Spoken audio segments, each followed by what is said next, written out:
არასდროს არავინ გაპატიებთ თქვენს დიდებას.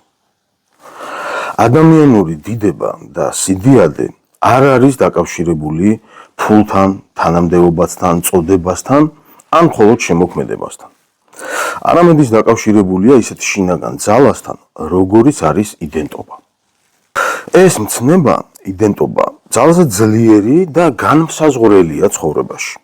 ის განსაზღვრავს გარეგანისგან განსხვავებულობას შინაგან თლიანობასთან მიმართებით. იდენტობა მიუთითებს იმაზე, რაც არსებობს განსაზღვრული ფორმით და შინაარსით, რეალურად, რეალობიდან გამომდინარე და რეალობასთან ერთად. რეალობაში იგულისხმება სიცოცხლე, მოძრაობა, მოქმედება აქ და ახლა. ეს ტერმინი სიტყვასიტყვით ლათინურიდან რომ თარგმნოთ, საჭიროა ეს სიტყვა დავყოთ ნაწილებად და განვმარტოთ თითოეული შემადგენელი ნაწილი, რაც აღნიშნავს იდის, ანუ უნიკალურ ყოფას განსაზღვრულ ტერიტორიაზე, განსაზღვრულ ადგილას და განსაზღვრულ დროს. ანუ ყოფიერება ასეთნაირად აქ და ახლა. საერთოდ ყოფიერება უნივერსალური გაგებაა და მოიცავს ყველას და ყველაფერს, რაც არსებობს ახლა აქ. ობიექტებს, სუბიექტებს, საგნებს და მოვლენებს. მაგალითად, აქ ახლა საწერი კალამიც არის, მაგრამ ის არაფრით განსხვავდება მეორესგან. ერთი არის მეორე. ჩვენც ადამიანები აქ და ახლა ვარსებობთ, მაგრამ არც ერთი არ არის მეორე. ესე იგი, იდენტობა არის იმის განმსაზღვრელი და მაფორმირებელი, დამაზუსტებელი კრიტერიუმი, მახასიათებელი, რაც აქ და ახლა არსებობს განსაზღვრული ფორმით და შინაარსით რეალურად. ის ყოველ წამს აზუსტებს ამ რეალობას, განაპირობებს მას, გამოკვეთილს ხდის ამ რეალობას, მაგრამ რისთვის ხდება ეს?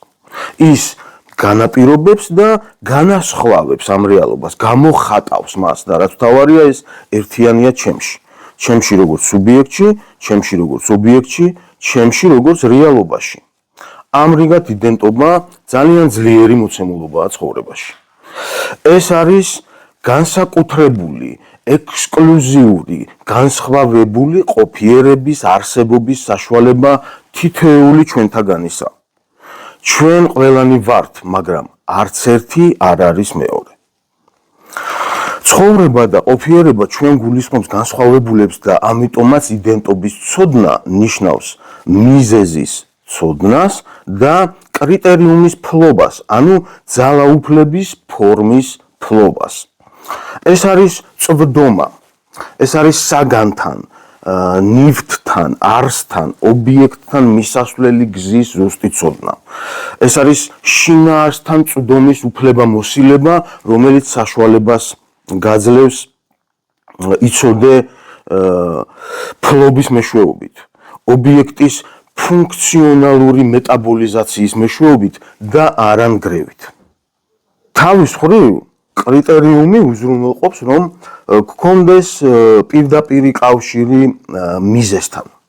იმ მიზეზთან, რომელიც არის პირველსაწყისი იდენტობა მოცემული ორგანიზმისა, გაერთიანებისა, დაწესებულების, საწარმოს, ორგანიზაციის, კომპანიის, ოჯახის, ადამიანის, პოლიტიკის, პარტიის თუ სახელმწიფოსი. ანუ იდენტობის ცოდნა მაძლევს საკვანძო ელემენტს, გასაღებს, რომლის მეშვეობითაც შევდივარ საკვანძო გადამწყვეტ წერტილში, ამოსავალ ელემენტში, ამ ინდივიდის, ამ გაერთიანების, ამ ფორმაციის პირველ საწყის მიზეზში. მიზეზი, მეგობრებო, მნიშვნელოვანია მიზეზის ცოდნა. იმ მიზეზისა, რომელიც განსაზღვრავს ამ საგნის, ამ ობიექტის, ამ სუბიექტის, ამ საზოგადოების მთლიან ფენომენოლოგიას. ეს, რაც ჩვენს ირგვლივ ხდება, არის ჩვენივე ფენომენოლოგია. იცი მიზეზი? მაშინ შენ ხედავ შინაარსს. ხოლო თუ კი არ იცი მიზეზი, მაშინ შენ ხდები სტერეოტიპი, ასლი, კოპია, მემი. მაშინ მოვლენები ხდება მემეტიკა და რა არის მემეტიკა? ეს არის იმ ცოდნების ერთობლიობა, რომელსაც არ აქვს კავშირი დედანთან, ორიგინალთან, ნამდვილ, რეალურ ცოცხალ მიზეზთან. ანუ მნიშვნელოვანია იმის ცოდნა თუ როგორია ეს მოქმედება. რა უნდა იცოდე, რა უნდა გააკეთო, როგორ უნდა გააკეთო, ისე რომ შეხვიდე და მართო, ისე რომ ეს იყოს შედეგიანი, ისე რომ გამოდგეს ეს შედეგი. იდენტობა არის ძირითადი საბაზისო კრიტერიუმი ყველა სხვა კრიტერიუმთან მიმართებით. თუ კი არ გაქვს ზუსტი იდენტობა იმისი, რასაც ააქტიურებ, რასაც პროეცირებ, რასაც აკეთებ, მაშინ შენ ხარ თამაშგარე მდგომარეობაში, მაშინ შენ არ ხარ სიცოცხლის რეალობაში, აქ და ახლა. შესაბამისად, შენ ხდები სტერეოტიპი. სტერეოტიპი, ასლი, მემი, ეს არის საკუთარ თავზე ჩაკეტილი სივრცე, რომელიც მანქანურად ამრავლებს მის თავს მხოლოდ საკუთარი თავის გამრავლებისთვის და ამ სტერეოტიპის გადამტანი, ამ ასლის გადამტანი თვითონ ადამიანის რეალური შინაგანი არსი არის დაფარული ამ ასლით და ნეიტრალიზებული, ანუ შინაარსისგან დაცლილი. საქმე ის არის, რომ ამ ჩაკეტილ სივრცეში მყოფი თვითონ ვერ ქმნის შინაარსს, იმიტომ რომ ეს გზა თვითონ აირჩია.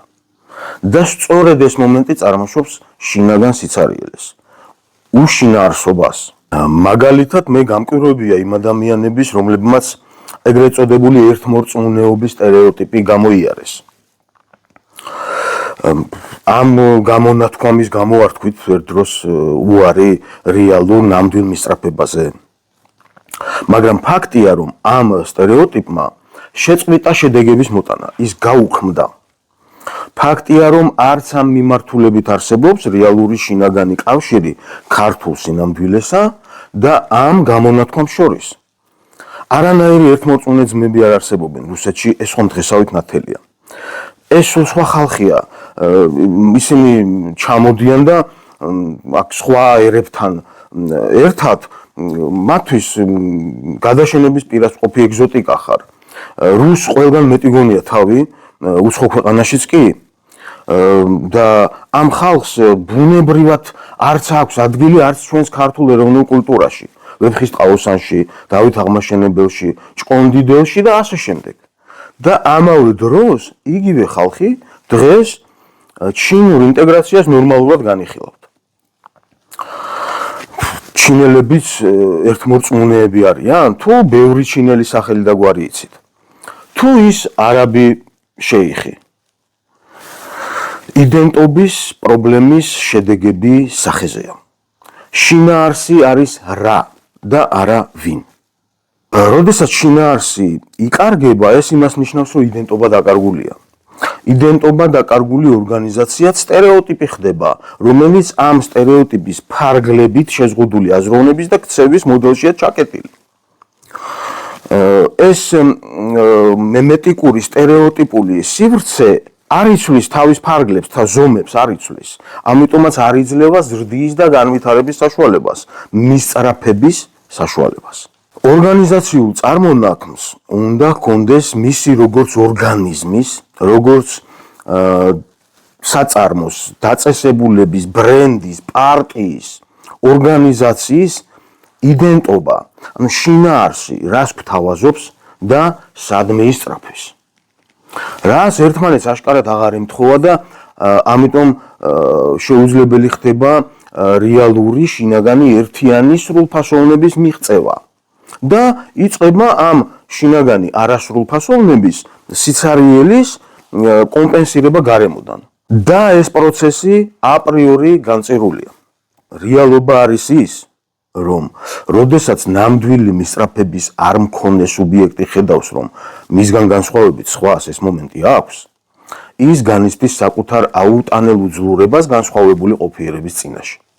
ვინც არ უნდა იყოს ის, რამდენი ბიზნესი, ფული თუ თანამდებობაც არ უნდა ჰქონდეს, ის შინაგანი სიცარიელე უსუსურია მისწრაფების სიდიადის წინაშე. და ამ უსუსურობაში, რა თქმა უნდა, სიყვარულის ადგილიც არ არის. სიყვარული ხომ შინაარსია, მოქმედება, მისწრაფება, მისწრაფების გარეშე მთელი სამყაროც არაფერია. გამოყვების და ფულის შოვნის გარდა ცხოვრებაში სხვა მიზანის უნდა არსებობდეს, მისწრაფება უნდა არსებობდეს. და ყველაზე მეტად მას ტანჯავს და აპატარავებს ის, რომ ამაზე თვითონვე აქვს უარი ნათქვამი და ამ სიცარიელეს ვერაფრით ვერ ამოავსებს. ამიტომ გახსოვდეთ, რომ არასდროს არავინ გაპატიებთ თქვენს სიდიადეს და თქვენს დიდებას.